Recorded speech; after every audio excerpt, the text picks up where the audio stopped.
Hey, it's Dr. Amanda with Straightsmile Solutions, straightsmilesolutions.com, and today we're going to talk about accelerated Invisalign or accelerated aligners.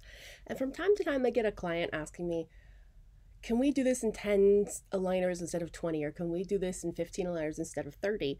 And I always ask, well, why? Is this a cost thing? Like you're trying to use a lighter system, like instead of using comprehensive, you're trying to use light or express.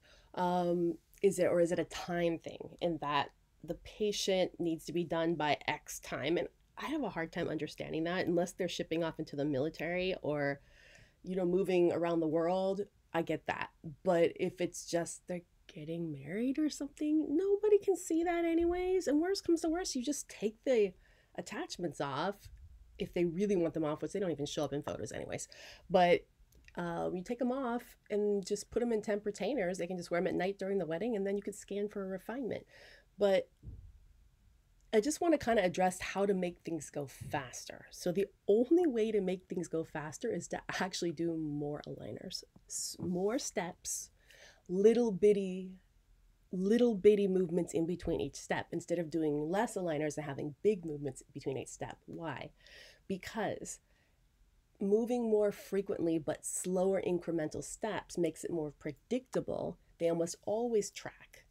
And you can actually change your aligners more frequently, like every 3 days instead of every 2 weeks. If you cut it down and try to do fewer aligners, you're going to have to wear it for more weeks at a time, which makes them nasty, and then patients don't want to wear them.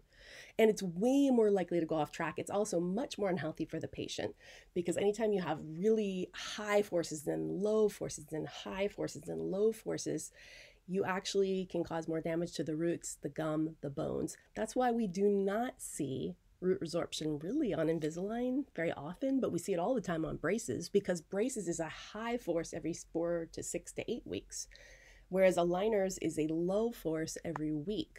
Or the way I do treatment plans, it's even a lower force every 5 days.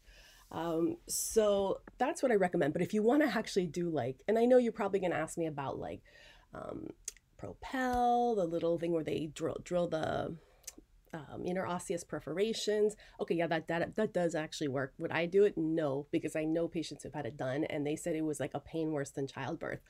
I would personally never do it on a patient.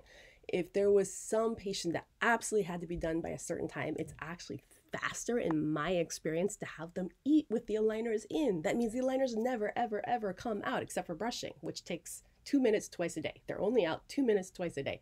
They eat a full meal with them in. Every snack is with them in. 24 hours a day they're in. But you're actually gonna, instead the treatment plan is 20, I'm gonna make it 40, and they're gonna change every 2 to 3 days. So they're constantly throwing away and getting a new pair, constantly throwing away, getting a new pair. It goes crazy fast if you do that. It goes twice as fast as regular aligners. It really, really does work. And you have to have the right patient. The right patient who's like, I'm gonna eat with them in, no problem. Obviously they got to stay away from curries, red wine, red sauces, because they're going to turn red and they're going to turn yellow and they're going to turn orange, right? And yeah, you are changing them at least 2 or 3 times a week, but still, I mean, you have to really eat a very simple diet of not a lot of colors that can stain. And I've done a lot of videos on what stains and what doesn't. Invisalign actually stains a lot. A lot, where I dipped them in ketchup and I dipped them in mustard and red wine. Invisalign is a very, very stainy aligner. The one that stains least is actually the Zendura Flex FLX, which is Clear Corrects material. So in any case, and you can also make that for in-house. Hope that was helpful, and you will consider doing my cheap free version of accelerated Invisalign on the right patient, of course. All right, thanks.